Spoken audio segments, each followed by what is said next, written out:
नमस्कार प्यारे मित्रों। आज की वीडियो में आपकी पाठ्य पुस्तक का जो पाठ 6 है, प्रेमचंद के फटे जूते पढ़ेंगे। इसके पहले वाले वीडियो में आपने हरिशंकर परसाई, इसके जो लेखक हैं हरिशंकर परसाई का जीवन परिचय आपने पढ़ा और पाठ के भाव के बारे में भी जाना। इस पाठ में क्या बताया गया है? इस पाठ में यही है कि प्रेमचंद का जो व्यक्तित्व था वो कितना सादगीपूर्ण था, मतलब वो सादा जीवन व्यतीत करते थे। ठीक है, उनके जीवन में ज़्यादा दिखावापन, मतलब वह दिखावापन से दूर था। ठीक है, वे यथार्थ जीवन व्यतीत करते थे, यथार्थ में ही जीना पसंद करते थे। उन्हें दिखावापन एकदम पसंद नहीं था। ठीक है, इसी पर जो है ये चीज़ लिखा गया है कि जो है ये जो प्रेमचंद जी हैं, ये नहीं कि अवसर हो तो वहाँ दिखावापन किया जाए। जैसे कुछ व्यक्ति होते हैं, जब देखते हैं चाहे कितने ही गरीब हों, उनकी स्थिति कितनी ही दयनीय हो, जैसे फ़ोटो खिंचवाना हो या कहीं पार्टी में जाना हो, तो उनका जो है देखेंगे पहनावा बहुत ही अलग होता है, उसमें दिखावापन आ जाता है। वहाँ वो दिखाने के लिए जाते हैं, मतलब उनके पहनावे से आपको नहीं लगेगा कि वे जो है उनकी स्थिति दयनीय भी है। लेकिन प्रेमचंद जी के व्यक्तित्व में ऐसा नहीं था। प्रेमचंद जी यथार्थ जो वास्तविक है वही दिखाना पसंद करते थे। उनके पास जो है वही पहनकर, चाहे कितना भी बड़ा अवसर हो, उनके पास जो अपनी चीज़ें हैं वह वही पहन करके वहाँ पर जाते थे। और उनका जो यथार्थ, उनके जीवन जो यथार्थ जीवन है, उनकी जो यथार्थ स्थिति है, वह सबको जो है सबके सामने दिखाना चाहते हैं। ये नहीं कि व्यक्ति जो है गरीबी में जी रहा है, लेकिन विशेष अवसर कोई आए तो वहाँ इस ढंग से जाए कि लोग उसमें देख करके क्या हो जाए, अंतर्द्वंद की स्थिति में हो जाए, और लोग जो है क्या होते हैं, दुविधा में पड़ जाते हैं, और लोग ये जो है मान बैठते हैं कि यह व्यक्ति भी बहुत संपन्न आदमी है। लेकिन ये जो है प्रेमचंद जी की जो है व्यक्तित्व में ऐसा नहीं है। चलिए देखिए, जो है आप लोग अपनी किताब खोल के इस हमारे साथ पाठ को पढ़ते जाइए। देखिए, कहते हैं प्रेमचंद के फटे जूते। प्रेमचंद का एक चित्र मेरे सामने है। लेखक कहता है कि प्रेमचंद का एक चित्र मेरे सामने है, चित्र है जो पत्नी के साथ फोटो खिंचा रहे हैं। ठीक है, आप लोगों को पता ही है, जब व्यक्ति जो है अपने जो है पत्नी के साथ फोटो खिंचवाता है तो कितना मतलब बन ठन के जो है खिंचवाना सोचता है ना, सोचता है कि कितना अच्छा से अच्छा मेरा फोटो उसमें, मेरा जो है चित्र उस फोटो में कितना अच्छा आ जाए। सिर पर किसी मोटे कपड़े की टोपी। ठीक है, कहते हैं कि उस चित्र में देखेंगे तो उनके सिर पर एक मोटे कपड़े की टोपी है, कुर्ता और धोती पहने हैं, वो धोती और कुर्ता पहने हुए हैं। कनपटी उनकी चिपकी है। कनपटी मतलब कान वाला हिस्सा जो है, कान के बगल का जो हिस्सा है वह चिपका हुआ है। गालों की हड्डियाँ उभर आई हैं। ठीक है, गालों की जो उनकी हड्डियाँ हैं मतलब दुबले हैं, अत्यंत दुबले हैं, पर घनी मूछें चेहरे को भरा भरा बतलाती हैं। लेकिन उनकी जो मूछ है वो अत्यंत घनी है, बड़ी बड़ी मूछें हैं, भरी हुई मूछें हैं। इससे उनका चेहरा क्या है, भरा भरा सा दिखता है। पाँव के कैनवास के जूते हैं। कहते हैं पाँव में उनके कैनवास का जूता है, जिसके बंद बेतरतीब बंधे हैं, मतलब बेढंगे तरीके से बने हैं। जैसे हम लोग जूता बांधते हैं तो खूब अच्छे से जो है उसके जो है फीते को खूब अच्छे से बांधते हैं, लेकिन कहते हैं कि उसके जो फीते हैं, जो बंद हैं, वो कुछ बेढंगे ढंग से बंधे हुए हैं। लापरवाही से उपयोग करने पर बंद के सिरों पर की लोहे की पतरी निकल जाती है। कहते हैं जब हम जो है जो बंद है उसको सही से जो है नहीं बांधते, उसका सही से उपयोग नहीं करते, उसके साथ सही से जो है पेश नहीं आते, तो उसके जो लोहे की फीते होते हैं उसके ऊपर लोहा का एक जो है गोला लगाया जाता है, तो कहते हैं कि वो क्या हो गया, निकल गया है, और छेदों में बंद डालने में परेशानी होती है।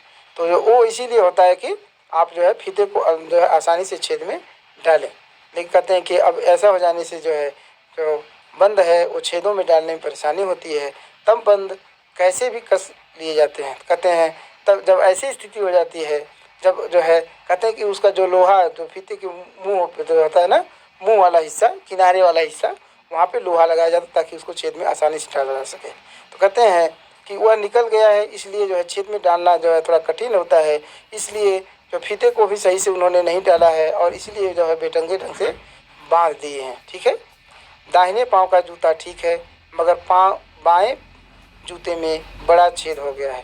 कहते हैं कि फोटो है, देखिए फोटो में उनकी जो है, फोटो में उनके पहनावा, उनका वेशभूषा देखिए।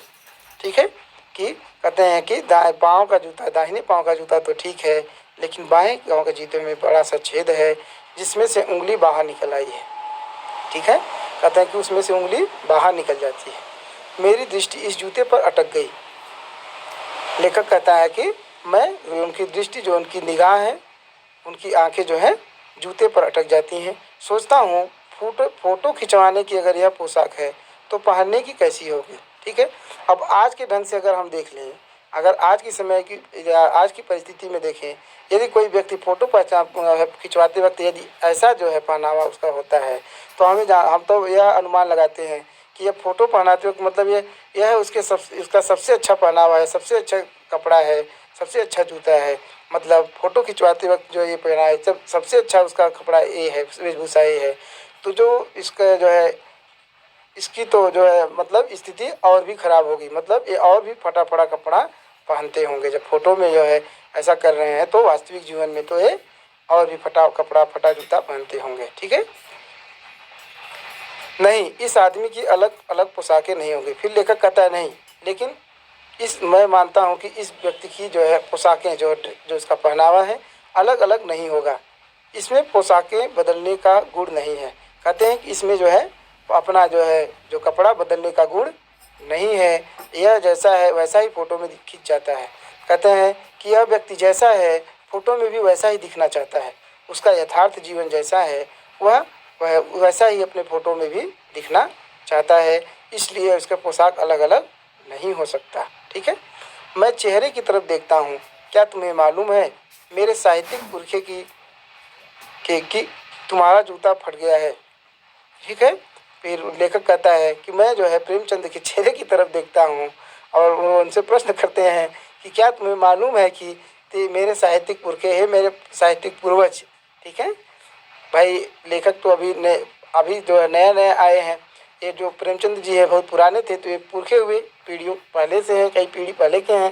तो कहते हैं कि पुरखे, क्या तुम्हें मालूम है कि तुम्हारे जो है पैर का जूता फट गया है और उंगली बाहर दिख रही है, और आपकी उंगली जो है बाहर दिख रही है, क्या ये आपको मालूम है?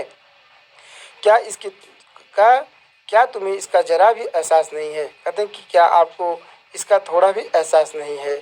जरा लज्जा, संकोच या झेप नहीं है? मतलब इतना, मतलब आपका कपड़ा मतलब इस ढंग का है, आपका जूता फटा हुआ है, क्या आपको ऐसा कपड़ा पहन करके फ़ोटो खिंचवाने में आपको थोड़ी भी लज्जा नहीं आ रही, या आपके अंदर थोड़ा भी झेप, संकोच नहीं है, या आप थोड़ा भी झेप नहीं मारते? ठीक है, क्या तुम इतना भी नहीं जानते कि धोती को थोड़ा नीचे खींच लेने से उंगली ढक जा सकती है? कहते हैं कि क्या आपको इतना भी नहीं मालूम कि यदि आप धोती अपना थोड़ा सा नीचे खींच दे तो आपकी उंगली भी, आपका फटा हुआ जो जूता है जिससे जो है उंगली बाहर दिख रही है, वो ढक सकती है। मगर फिर भी तुम्हारे चेहरे पर बड़ी बेपरवाही, बड़ा विश्वास है। कहते हैं लेकिन नहीं, लेकिन तुम्हारे चेहरे पर तो मुझे बड़ा बेपरवाही दिखता है, तुम इन सब चीज़ों का ध्यान नहीं रखते हो, तुम्हें अपने पर बहुत विश्वास है। फोटोग्राफर ने जब रेडी प्लीज कहा होगा तब परंपरा के अनुसार, कहते हैं कि जब फोटोग्राफर फ़ोटो खींचते हैं ना, तो होता है ना कि हाँ रेडी, अब फ़ोटो खींचने के लिए तैयार हैं, तो लोग अपना जो है भाव भाव चेंज करके उस ढंग से फ़ोटो खिंचवाते हैं। ठीक है, तो कहते हैं तब परंपरा के अनुसार तुमने मुस्कान लाने की कोशिश की होगी। कहते हैं तब यह परंपरा है कि लोग जब फोटोग्राफर फ़ोटो खींचने के लिए बोलता है रेडी, तो लोग अक्सर अपने जो है चेहरे पर मुस्कान लाने का प्रयास करते हैं। कहते हैं कि आपने भी प्रयास किया होगा, दर्द के गहरे कुएं के तल में कहीं पड़ी मुस्कान को धीरे धीरे खींचकर ऊपर ऊपर निकाल रहे होंगे कि बीच में ही क्लिक करके फोटोग्राफर ने थैंक यू कह दिया होगा। कहते हैं कि जो है प्रेमचंद जी क्या थे, जो है यथार्थवादी थे, ये जो है एक सामाजिक चिंतक भी थे। ठीक है, एक समाज सेवी भी थे। तो कहते हैं कि आप जो है समाज की जो स्थिति को देखकर आप इतने जो है समाज की को देखकर कितने परेशान हैं, समाज में इतने आडंबर, रूढ़ियाँ, इतना दिखावापन है कि आप उसको देख करके उन जो है रूढ़ियों से लड़ने के चक्कर में वो जो है अपनी मुस्कान को भूल चुके हैं। तो कहते हैं कि आप अपनी मुस्कान को मतलब कहीं गहराई में दबी हुई मुस्कान को आप खोज ही रहे थे कि तब तक जो है क्या फोटोग्राफर ने फ़ोटो खींच दिया, आप मुस्कुरा भी नहीं पाए और थैंक यू कह दिया होगा। विचित्र है कि यह अधूरी मुस्कान, कहते हैं कि आप सही से हंस भी नहीं पाए और फोटोग्राफर ने आपकी फ़ोटो खींच दी। यह मुस्कान नहीं, इसमें उपहास है, व्यंग्य है। लेखक कहता है कि यह मुस्कान नहीं है, यह उपहास है, व्यंग्य है। हमारे समाज के लिए क्या है? एक उपहास है, हमारे समाज पर एक व्यंग्य है। ठीक है, यह कैसा आदमी है जो खुद तो फटे जूते पहने फ़ोटो खिंचा रहा है पर किसी पर हंस भी रहा है। कहते हैं कि यह कैसा आदमी है जो खुद तो फटे जूते पहने फ़ोटो खींच रहा है पर किसी पर हंस भी रहा है। मतलब किस पर हंस रहा है? उन लोगों पर जो दिखावेपन के पीछे भागते हैं, ठीक है, जो यथार्थ में जीना पसंद नहीं करते, जो रूढ़ियों को मानते हैं, उन पर ये व्यंग्य भी कर रहे हैं। फ़ोटो ही खिंचवाना था तो ठीक जूते पहन लेते। कहते हैं कि यदि आपको फ़ोटो ही खिंचवाना था तो फ़ोटो तो ठीक जूते पहन ले होते, या न खिंचाते या तो फ़ोटो ही नहीं खिंचवाते। फ़ोटो न खिंचाने से क्या बिगड़ता था? कहते हैं यदि फ़ोटो आप नहीं खिंचवाते तो क्या बिगड़ जाता? ठीक। फिर कहते हैं शायद पत्नी का आग्रह रहा है हो और तुम अच्छा चल भाई कहकर बैठ गए होंगे। कहते हैं हो सकता है आपकी पत्नी ने आपसे निवेदन किया हो इसलिए आप बैठ गए हों। मगर यह कितनी बड़ी ट्रेजेडी है। ट्रेजेडी मतलब कितनी बड़ी दुखात्मक घटना है, दुख की बात है कि आदमी के पास फ़ोटो खिंचाने को भी जूता न हो। कहते हैं यह कितनी दुख की बात है कि किसी व्यक्ति के पास फ़ोटो खिंचवाने तक के लिए भी जो है जूता नहीं है। मैं तुम्हारी यह फ़ोटो देखते देखते तुम्हारे क्लेश को अपने भीतर महसूस करके जैसे रो पड़ना चाहता हूँ। कहते हैं कि ये मैं आपको यह फ़ोटो देखता हूँ तो आपके अंदर जो ये समाज के प्रति जो हमारा ये रूढ़ियों से अंधविश्वासों से भरा हुआ समाज है उसके प्रति आपके अंदर जो क्लेश है, ठीक है, जो क्लेश भाव है उसको जो है मैं देखता हूँ तो लेखक कहता है मैं रो पड़ता हूँ। पर तुम्हारी आंखों का यह तीखा दर्द भरा व्यंग मुझे एकदम रोक देता है। लेकिन कहते हैं कि आपकी आंखों का यह तीखा दर्द भरा व्यंग जो है मुझे रोक देता है कि आंखों में कितना दर्द भरा है। ठीक है, ये दर्द मुझे ऐसा करने से रोक देता है। तुम फ़ोटो का महत्व नहीं समझते। कहते हैं कि आप फ़ोटो का महत्व नहीं समझते। समझते होते तो किसी से फ़ोटो खिंचाने के लिए जूते मांग लेते। कहते हैं यदि आप फ़ोटो का महत्व समझते तो फ़ोटो खिंचवाने के लिए आप किसी से जूता मांग लिए होते। लोग तो मांगे के कोटे से वर दिखाई करते हैं। कहते हैं लोग तो मांगे के कोट से कोट मांग कर करके, जैसे पहले के समाज में क्या था, लोग जो है अक्सर ऐसा होता था कि जो है बड़े जो अमीर आदमी हैं उनके घर से जो है कोट वोट मांग करके, दूसरे घर से कोट मांग करके जब शादी की बात चलती थी तो वर को दिखाने के लिए जो कपड़ा मांग के लाते थे और मांगे की मोटर से बारात निकालते हैं। कहते हैं कि लोग जो है मोटर मांग करके बारात भी निकालते हैं, मतलब किराए के कोट से जो है बारात भी निकालते हैं। फ़ोटो खिंचाने के लिए तो बीवी तक मांग ली जाती है। ठीक है, कहते हैं कि फ़ोटो खिंचाने के लिए तो लोग बीवी तक, दूसरे की बीवी के साथ फ़ोटो खिंचा लेते हैं। तुमसे जूते ही मांगते नहीं बने, लेकिन आप तो जूता भी नहीं है मांग सके। तुम फ़ोटो का महत्व नहीं जानते। लेखक कहता है कि प्रेमचंद जी के फ़ोटो को देख करके कहता है कि आप तो फ़ोटो का महत्व भी नहीं जानते। ठीक है, लोग तो इत्र चुपड़ कर फ़ोटो खिंचाते हैं। लोग कहते हैं कि लोग तो सेंट मार करके, इत्र चुपड़ करके जो है फ़ोटो खिंचाते हैं जिससे फ़ोटो में खुशबू आ जाए। गंदे से गंदे आदमी की फ़ोटो भी खुशबू देती है। कहते हैं कि गंदे से गंदे आदमी की फ़ोटो हुई खुशबू देती है। लोग इतना इत्र मार के, मतलब लोग इतना सेंट वेंट मार करके पूरा बढ़िया से जो है फ़ोटो खिंचवाते हैं, जैसे लगता है कि सेंट की महक भी फ़ोटो में आ जाएगी। ठीक है, टोपी 8 आने में मिल जाती है। कहते हैं कि टोपी की कीमत तो 8 आना ही है और जूते उस ज़माने में भी 5 रुपये से कम में क्या मिलते होंगे। कहते हैं लेकिन जूते उस ज़माने में भी 5 रुपये से कम में नहीं मिलते थे। जूता हमेशा टोपी से कीमती रहा है। कहते हैं कि जो जूता है वो टोपी से हमेशा ही कीमती रहा है। अब तो जूतों की कीमत और बढ़ गई है। कहते हैं अब तो जूता क्या हो गया है, और भी महंगा हो गया है और एक जूते पर 2500 टोपियाँ न्यौछावर होती हैं। मतलब टोपी की मतलब एक जूते की कीमत जो है 2500 टोपियों के बराबर हो जाती है। तुम भी जूते और टोपी के आनुपातिक मूल्य के मारे हुए थे। कहते हैं कि आप भी जो है जूते और टोपी के जो अनुपातिक मूल्य है उसके मारे हुए थे। आप तुलना करने के चक्कर में ये थे कौन कीमती है कौन कीमती है। आपने टोपी तो गमछा तो लगा लिया लेकिन जो है जूता नहीं खरीद पाए। यह विडंबना मुझे इतनी तीव्रता से पहले कभी नहीं चुभी। कैसे? क्योंकि ऐसी अजीबोगरीब बात मुझे इतनी तीव्रता से पहले कभी नहीं चुभी जितनी आज चुभ रही है। ठीक है। जब मैं तुम्हारा फटा जूता देख रहा हूँ, तुम महान कथाकार, उपन्यास सम्राट, युग प्रवर्तक, जाने क्या क्या कहलाते थे, मगर फोटो में भी तुम्हारा फूटा जूता फटा हुआ है। कहते हैं कि आप इतने महान लेखक, आप महान कथाकार, उपन्यास सम्राट, युग प्रवर्तक और जाने क्या क्या उपमाएं आपको दी गई हैं, लेकिन आपके फोटो में भी जो है आपका जूता क्या है, फटा हुआ है। मतलब कहते हैं कि एक महान व्यक्तित्व की ये स्थिति, एक महान व्यक्ति जो है, जो हिंदी साहित्य के लिए एक क्या है, मील का पत्थर है, उसकी यह स्थिति है। कहते हैं यह विडंबना की बात मुझे जो है बहुत चुभती है। मेरा जूता भी कोई अच्छा नहीं है। लेखक कहता है कि मेरा जूता भी कोई अच्छा नहीं है, ये ऊपर से अच्छा दिखता है। कहते हैं देखने से में तो ऊपर से अच्छा दिखता है, अंगुली बाहर निकलती पर अंगूठे के नीचे तला फट गया है। कहते हैं अंगुली बाहर नहीं निकलती, कहते हैं अंगुली तो बाहर नहीं निकलती पर अंगूठे के नीचे तला फटा हुआ है। लेकिन कहते हैं कि जो सोल है, नीचे का तल है, वो अंगूठे का पास का जो है फटा हुआ है। अंगूठा जमीन से घिसता है। कहते हैं कि अंगूठा जो है जमीन से घिसता है और पैनी मिट्टी पर भी कभी रगड़ खाकर लहूलुहान भी हो जाता है। और कहते हैं कहीं जो है ढेला, मतलब नुकीली, मतलब मिट्टी का जो है ढेला हो, नुकीला हो, वो पड़ जाने से रगड़ खाकर लहूलुहान भी हो जाता है। पूरा तालाब गिर जाएगा, पूरा पंजा छिल जाएगा, मगर उंगली बाहर नहीं दिखेगी। कहते हैं मेरे जूते की स्थिति ये है कि सब मेरा पाँव का निचला हिस्सा पूरा एकदम जो है छिल जाए, लेकिन मेरी उंगली बाहर नहीं आएगी। ठीक है। मेरी उंगली ढकी है पर पंजा नीचे घिस रहा है। कहते हैं मेरी उंगली तो ढकी हुई है, लेकिन पंजा नीचे से घिस रहा है। तुम पर्दे का महत्व ही नहीं जानते, हम पर्दे पर कुर्बान हो रहे हैं। कहते हैं कि आप पर्दे का महत्व ही नहीं समझते और हम पर्दे पर कुर्बान हो रहे हैं।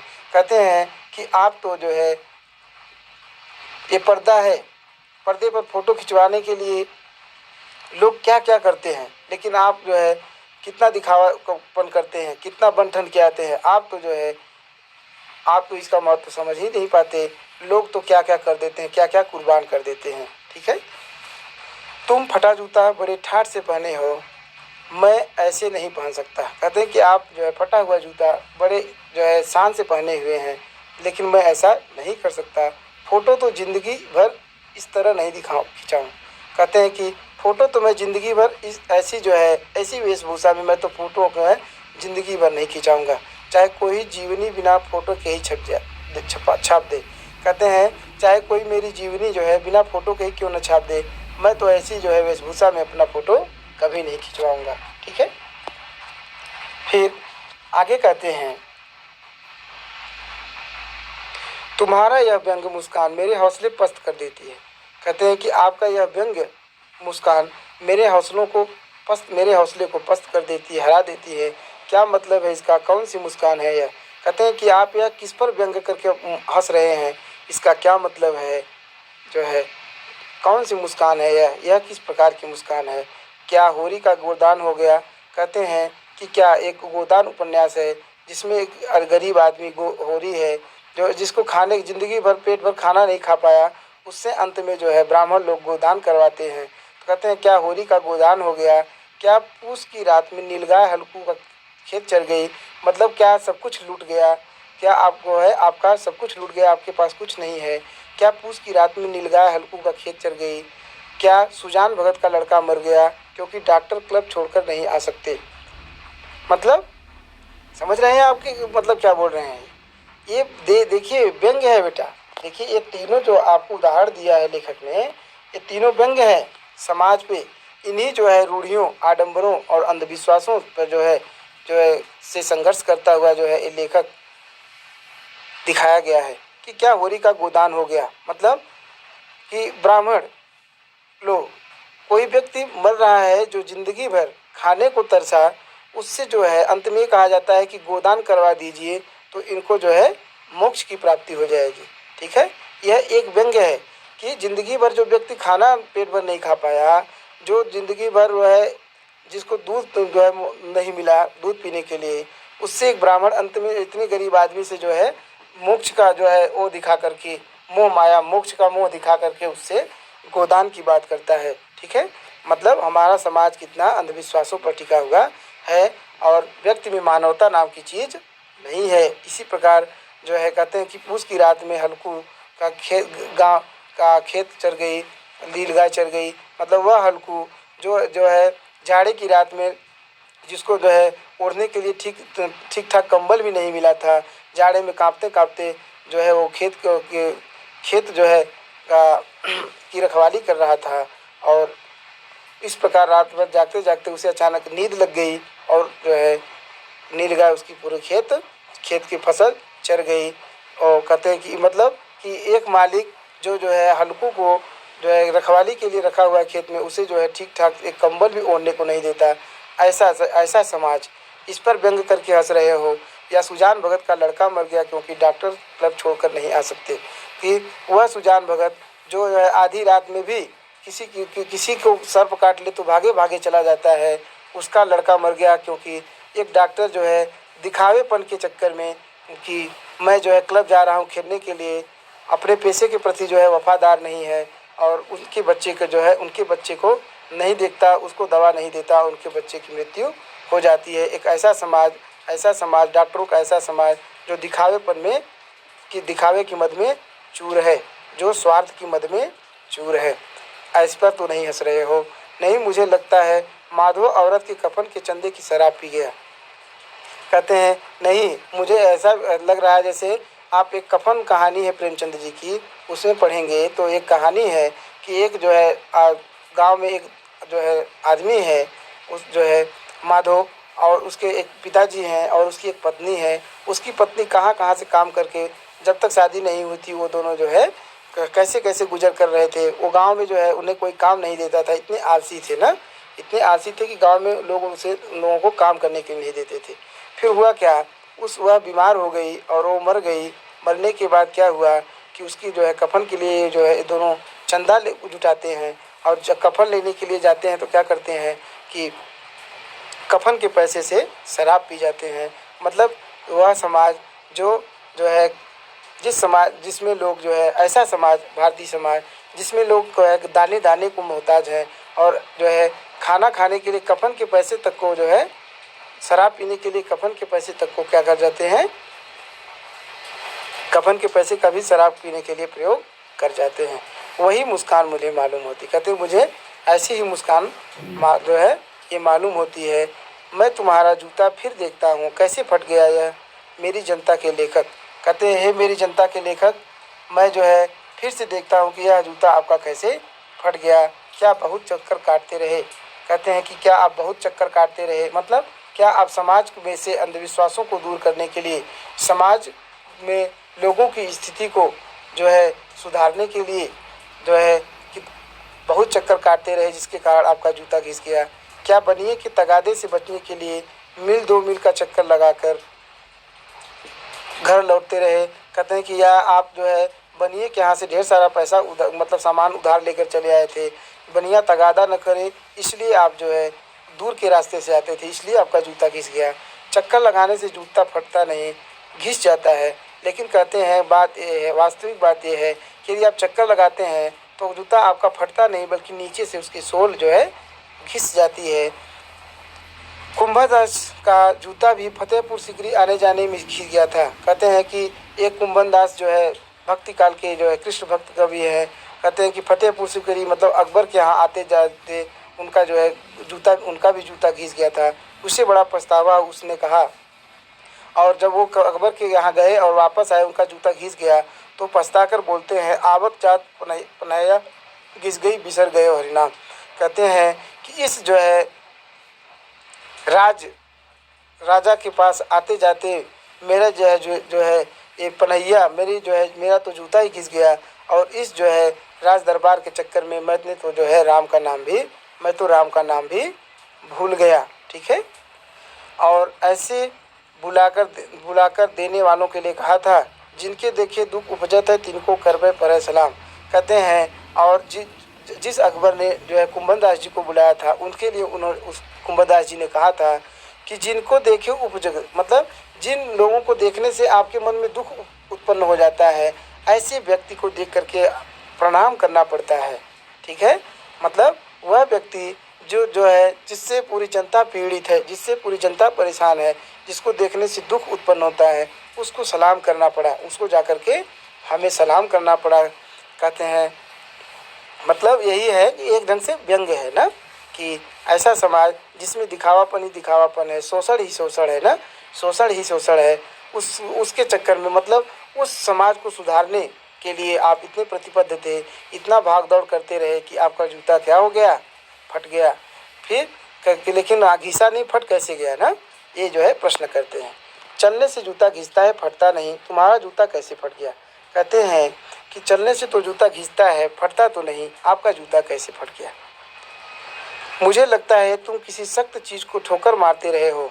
मतलब ये कहते हैं कि मुझे लगता है कि तुम किसी सख्त चीज को, सख्त मतलब कठोर चीज को ठोकर मारते रहे हो। मतलब ये है, कहते हैं कि आप जो है एक समाज सेवी, मतलब आप जो है हमारी जनता के लेखक थे, आप जनता की जो है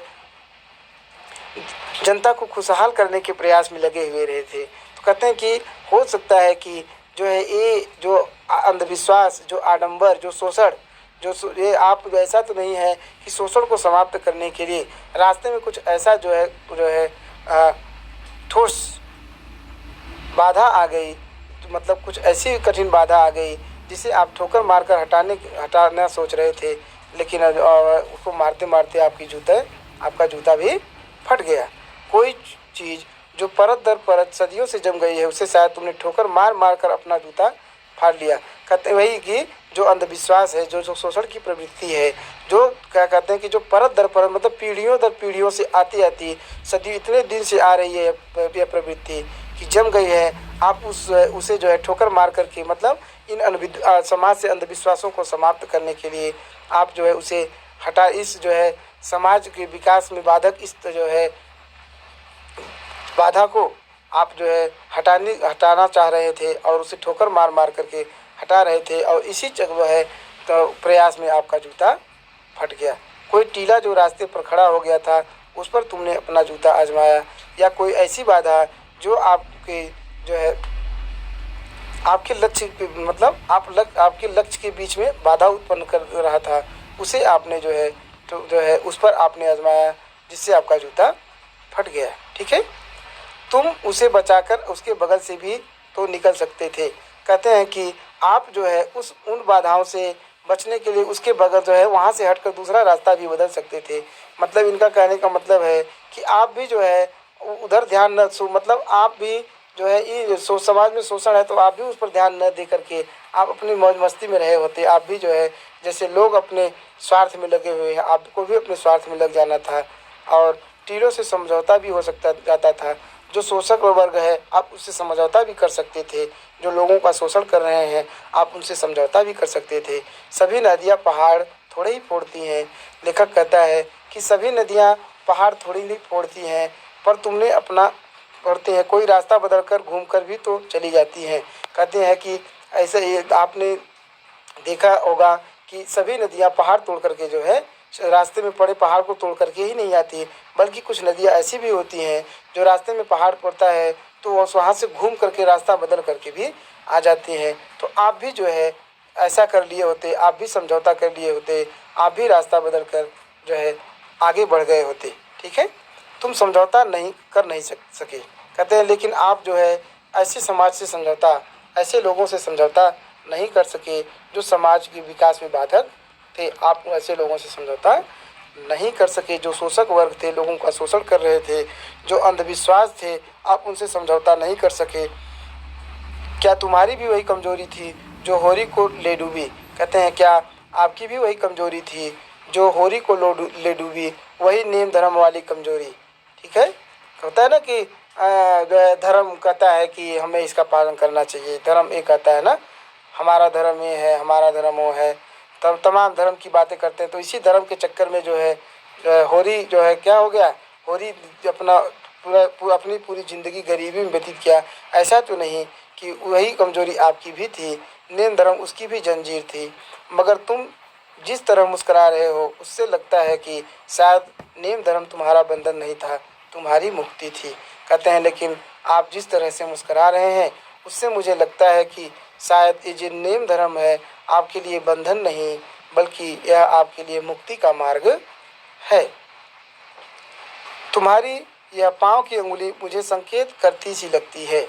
कहते हैं आपकी जो है पाँव की उंगली है मुझे जो है किसी और इशारा करती हुई दिखाई दे रही है जिसे तुम घृणित समझते हो, जिसकी तरफ उसकी तरफ हाथ की नहीं पाँव की उंगली से इशारा करते हो। कहते हैं कि आपकी जो है उंगली मुझे ऐसा संकेत करते हुए दिख रही है कि जिसे आप हाथ की उंगली से इशारा नहीं कर हाथ से नहीं इशारा करके दिखा सकते, जिसे आप अत्यंत घृणित समझते हैं उसे जो है आप अपने पाँव उसकी ओर आप अपने पाँव की उंगली से इशारा करते हैं। मतलब आप उसे अत्यंत तुच्छ समझते हैं, अत्यंत हीन व्यक्ति समझते हैं। ठीक है, तुम क्या उसकी तरफ इशारा कर रहे हो जिसे ठोकर मारते मारते तुमने जूता फाड़ लिया। कहते हैं कि आप उस तरफ इशारा क्यों कर रहे हो जिसे ठोकर मारते मारते ने जूता मतलब आप उस तरफ इशारा क्यों कर रहे हैं जिसको आप रास्ते से हटाने के चक्कर में आपका जूता भी फट गया। मैं समझता हूँ, तुम्हारी उंगली का इशारा भी समझता हूँ। कहते हैं कि मैं समझ रहा हूँ कि आप जो है ऐसा इशारा क्यों कर रहे हैं।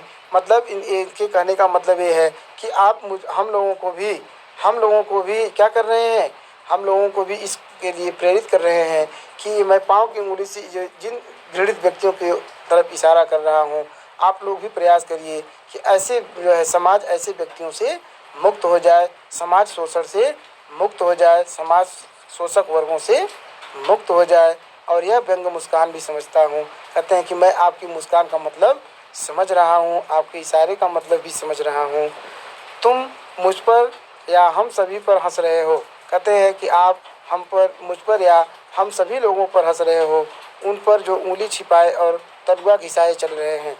मतलब वो लोग जो अपनी उंगली तो घिसा रहे हैं, छिपा रहे हैं, मतलब अपनी इज्जत तो बचाए हुए हैं लेकिन नीचे से अंदर ही अंदर क्या है, मतलब नीचे से अपना तलवा घिसट रहे हैं। मतलब ऊपर से तो दिखाने के लिए सब कुछ दिख रहा है, दिखावेपन में हम तो दिखावेपन में हैं, जबकि अंदर ही अंदर हम क्या हैं, शोषित हैं। अंदर ही अंदर हमारा शोषण हो रहा है, अंदर ही अंदर हम पीड़ित हो रहे हैं।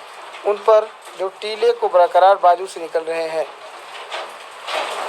कहते हैं उन लोगों को जो है समाज में विद्यमान अंधविश्वासों को जो है या समाज के लिए जो समाज के विकास के लिए बाधक हैं उनको हटाने की बजाय वो जो है उनसे जो है निगाह हटा करके रास्ता बदल करके निकल जाते हैं। तुम कह रहे हो मैंने तो ठोकर मार मार कर जूता फाड़ लिया, उंगली बाहर निकल आई पर पाँव बच रहा और मैं चलता रहा, मगर तुम उंगली को ढांकने की चिंता में तलुए का नाश कर रहे हो, तुम चलोगे कैसे। कहते हैं कि आप यही कह रहे हैं कि देखो मैं जो समाज में जो अंधविश्वास थे, जो समाज के विकास में बाधक जो है तथ्य थे, मैंने उनको अपनी उम्र भर उन्हें हटाने का प्रयास किया, उन्हें जो है उनको मैंने कभी नहीं अपनाया, मैं हमेशा जो है ठोकर मारता रहा और उसे समाज से हटाने का प्रयास करता रहा। लेकिन आप लोग ऐसे हैं कि आप उनको स्वीकार किए हुए हैं और उस भले ही अंदर ही अंदर आप शोषित हो रहे हैं, आप अपना सब कुछ गंवा रहे हैं। मैं चलता रहा मगर तुम उंगली को ढांकने की चिंता में तलुए का नाश कर रहे हो। मतलब आप अपनी इज्जत बचाने के चक्कर में, मतलब ये है कि यदि आप एक बार जो है शोषण का विरोध करेंगे तो ठीक है, लेकिन कहते हैं कि आप जो है शोषण का विरोध न करके आप सोचते हैं कि इसी में भलाई है कि जैसे चल रहा है वैसे ही जिया जाए। इस चक्कर में आप जो है क्या कर रहे हैं, अपने जो है पाँव आप क्या कर रहे हैं, आप अपने तलवे का नाश कर रहे हैं। मतलब आप अपने आप को पीड़ित कर रहे हैं, तुम चलोगे कैसे। तो कहते हैं कि यदि तुम अपने तलवे ही घिस दोगे, इन अंधविश्वासों के चक्कर में तुम अपना अस्तित्व ही खो दोगे, अपने आप को जो है पीड़ा में डाल दोगे, तो आगे कैसे बढ़ोगे। ठीक है, मतलब विकास कैसे करोगे। मैं समझता हूँ, मैं तुम्हारे फटे जूते की बात समझता हूँ, उंगली का इशारा समझता हूँ, तुम्हारी व्यंग मुस्कान समझता हूँ। लेखक कहता है कि मैं आपकी बात को समझ रहा हूँ, आपके इशारे को भी समझ रहा हूँ और आपकी व्यंग भरी मुस्कान को भी समझ रहा हूँ कि आप इसके माध्यम से किस ओर संकेत कर रहे हैं। ठीक है, पाठ का सार यही है कि लेखक जो है हमेशा जो यथार्थ जीवन है वही जीना पसंद करता है। वह दिखावेपन में जो है दिखावेपन में जीना पसंद नहीं करता, और न ही वह मार्ग में पड़ने वाली बाधाओं से जो है समझौता करता है, बल्कि जो मार्ग में जो बाधाएं उत्पन्न होती हैं, लेखक उन्हें जो है क्या करता है, उन्हें हटाने का प्रयास करता है। और इस जो है उम्र भर वह उन जो है बाधाओं से जो है संघर्ष करता रहा। ठीक है, तो समझ में आया? मतलब लेखक का यही कहने का उद्देश्य है कि व्यक्ति को क्या है, अपने जीवन भर अपनी जो है सादा जीवन व्यतीत करना चाहिए, और यथार्थ जीवन जो वास्तविकता है उसी में जीना चाहिए। और व्यक्ति को मार्ग में आने वाली बाधाओं से समझौता नहीं करना चाहिए, बल्कि जो मार्ग में बाधाएं हैं उन्हें हटाने का प्रयास करना चाहिए। ठीक है बेटा, चलिए आज के पाठ में बस इतना ही।